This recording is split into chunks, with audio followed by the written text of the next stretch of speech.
Merci, mon gars. Bon, moi, c'est tellement un gros disco, j'ai amené un pack-sac pour le venir. Hey, tu vas-tu chanter, Alex, là? Non, pas tout de suite, tantôt. Moi, je suis pas un Éric Lefebvre ou un Martin Bilodeau. Moi, les speeches, c'est pas mon bag, mais ça me prenait des notes, donc je me suis monté un petit speech. Premièrement, merci d'être là, merci d'être venu au tournoi toute la gang. C'est le fun, on voit toutes sortes de vieux chums, on renoue avec des anciens une fois par année. Pas assez fort. Les alcools sur la bouche. Désolé, je vous l'ai dit que je n'étais pas habitué. Quand Bill m'a parlé de ça, j'étais hésitant. Je me suis dit, je suis pas assez vieux. Je me sens tout le temps des vieux, les présidents de Nord. C'est jeune, c'est. Ouais, je joue des jeunes.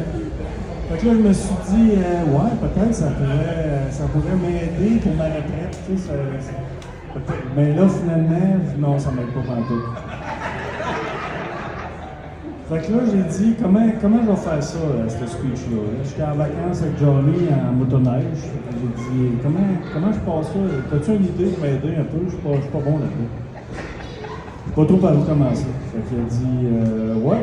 Il dit, tu pourrais commencer ton discours par derrière chaque homme, il y a une grande femme. Il dit, oui, bonne idée. Excellente idée.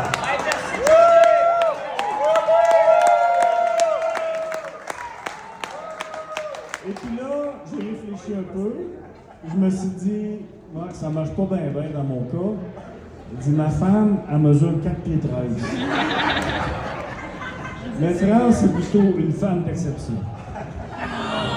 Oh! Hey, la Saint-Valentin, c'est passé. Ouais, mais ça fait pas longtemps. Fait que moi, je suis arrivé, c'est en 97, ce moment-là, ça fait 28 ans. 28 ans, c'est par l'entremise de Caillou, Martin Laroche.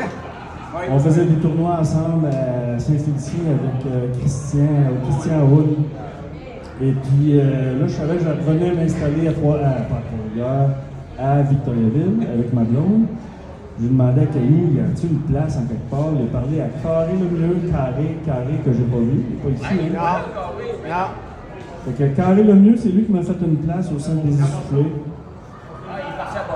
Dans le temps de Gilbert, puis feu Gilles Maroc, pour ceux qui étaient là dans le temps. Il y avait juste une gang, hein? Il n'y avait pas de vieux, pas de jeunes, on était vieux, jeunes, je sais pas trop. Donc, au début, je me suis impliqué, vente de bière, billetterie, puis à un moment donné, mon ami André Pépin m'a demandé pour faire partie des directeurs. J'ai dit, ouais, OK. Fait que là, je suis tombé un peu plus impliqué. Beaucoup. T'es très bon. Je dirais que c'est un peu ça qui m'a gardé à Victo. Ça a été comme une deuxième famille. Sauf ma blonde, bien sûr, ma blonde est Victo. Ça prenait ça, une gang de chums, une gang de gars. En plus, on jouait au hockey ensemble. C'était le meilleur des deux mondes. Il y a plein de générations qui sont succédées à la direction, des joueurs, des bénévoles, pour ce que le tournoi est devenu aujourd'hui.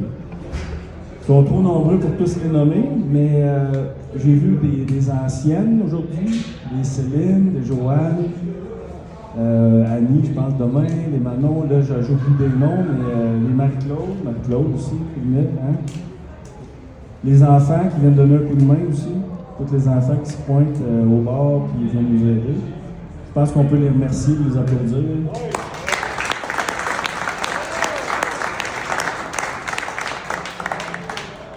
Les Essoufflés, c'est une gang de chums, on redonne à plusieurs causes, c'est une grande famille. On se fait des chums, il y en a qui partent, il y en a qui reviennent, ou on les recroise après plusieurs années, puis on se revoit, puis c'est comme si c'était hier, en fait. C'est ça le hockey, on est tissé serré. Puis souvent, dans la chambre, on entend toujours les mêmes vieilles jokes, on sait par cœur, mais c'est toujours le fun des gens. Ça reste dans la chambre. Ça reste dans la chambre. Si c'est dans la chambre, ça reste dans la chambre. Je reviens à mon ami Johnny. Je lui ai dit, ton idée de discours, ça marche pas. Il dit, t'as pas d'autre idée? Il dit, tu devrais parler de ton veston. Fait que là, je dis, OK, il dit, tu sais, celui que tu as eu après ta carrière de 7e meilleur défenseur des Tigres. Fait qu'un instant, je vais le sortir.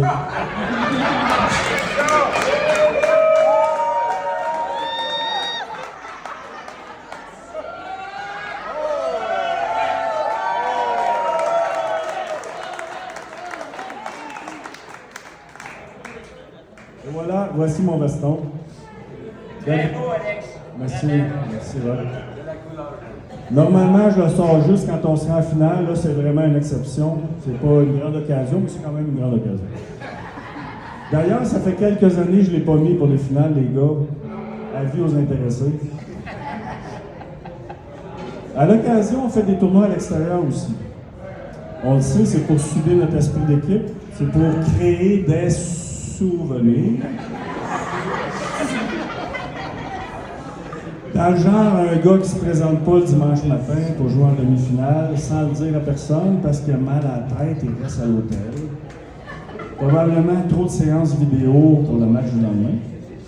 Ou encore, comme on avait un local pour faire sécher les équipements et une remorque pour le transport, il y a 2-3 volontaires qui sont rendus, qui nous ont rendu service pour faire nos poches. Fait que quand on est arrivé à l'aréna, on a ouvert notre poche et on a vu que c'était la bonne poche, mais c'était pas le bon équipement à l'intérieur. Tout était mêlé, il y avait une mythe de goaler, toutes les poches étaient complètement mêlées. Ou encore, là je nomme pas de nom, je nomme jamais de nom. Un gars qui s'enfarge et qui tombe en pleine face sans avoir le temps de sortir les mains de ses poches. Puis il était pas en patin, puis je peux vous dire qu'il était pas beau le lendemain. J'ai dit pas de nom. Ou un gars qui embarque sur la glace et prend une maudite fouille parce qu'il n'a pas enlevé ses protège-lames. Chez les soufflés, il y a une grande diversité. Il y a des pères de famille, des travailleurs d'usine, des professionnels, des représentants.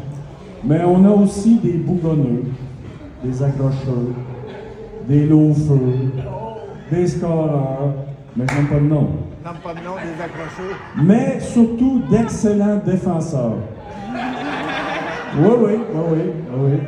Qui est là-dedans? La brigade. Les postes en défense sont tellement limités qu'on a une liste d'attente. Parce que tout le monde veut prolonger leur carrière à défense. Ça a l'air que c'est facile, la défense. Ben, attendez votre tour, je suis pas prêt d'arrêter, puis tous les autres sont plus jeunes que moi. Ça achève, je suis une page. Non, continuez, c'est très bon. J'allais oublier, on a aussi des vasectomisés. Ah! Plus rare ici, on a des vasectomisés rebranchés. Je pense qu'ils ont installé une valve. C'est comme bébé, pas de bébé, pas de bébé. Ceux qui se reconnaissent doivent le savoir. Je vois des grands sourires dans les faces là-bas. Écoute, on a des membres gestionnaires, des entrepreneurs, travailleurs de la santé, des comptables au bas brun comme moi. Sans oublier des trappeurs et exclusifs aux essoufflés, des philosophes trappeurs. J'en dis pas plus. La musique va recommencer aussi, on a d'excellents gigueurs. Il fut à un moment donné. En tout cas, mec, ça part, vous allez observer, vous allez voir des gigueurs. Je veux mentionner aussi au passage le merveilleux souvenir des gens qui sont plus parmi nous, comme les Swivel à mon ami Carl Bobo. Carl Bobo qui s'ouvrait les patins, puis ses pivots, c'était vraiment magistral. Quel personnage, on s'ennuie de lui. Ou la fameuse moustache à notre ami Alain Collard, qui me faisait toujours bien rire quand il me disait qu'il avait toujours hâte que la crème glacée arrive. Je ne sais pas si vous vous souvenez de ça. Je comprenais pas trop au début ce qu'il voulait dire. C'était souvent le lendemain d'une bouffe au pichet, parce qu'il avait mangé une bonne dose d'aile de poulet très épicée, suivie d'une crème glacée en dessert. Pour lui, le même ordre était respecté quand venait le temps d'aller à la salle de bain. Ça chauffait et la crème glacée soulageait. Alex, j'ai pas mangé de crème glacée hier, puis ça fait. Je dois aussi souligner les nombreuses heures qu'Alain a données aux essoufflés. On s'ennuie de toi, mon Alain. Il y a une affaire qu'il faut que je vous parle. Je parlais d'accrocher tantôt. Oh! Faut que je vous compte ça. Il y a tellement d'accrocheurs que ça a l'air que quand est venu le temps d'un enterrement de vie de garçon, on a déguisé ce gars-là en capitaine accrocheur, hein, comme dans Disney. Puis on l'a emmené en limousine, en face du caméléon, pendant l'avant-trottoir. Tu sais, la rue était fermée. On reculait avec la limousine, les commerçants déplaçaient leur display, leur table, et nous laissaient passer. Et puis là, on l'a débarqué, puis on l'a laissé seul au milieu de la rue. Puis on est reparti avec la limousine. Ça, c'était chiant en ce moment. Je m'en veux encore d'avoir fait subir ça à ce gars-là. On n'a vraiment pas été correct. Au nom des essoufflés, je m'en excuse publiquement.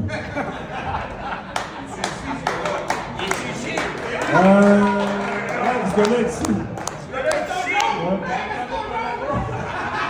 Ah, tu peux soutenir à la veille, on aimerait ça savoir c'est qui.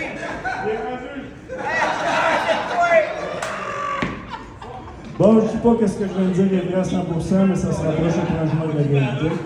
Juste les noms ont été retirés.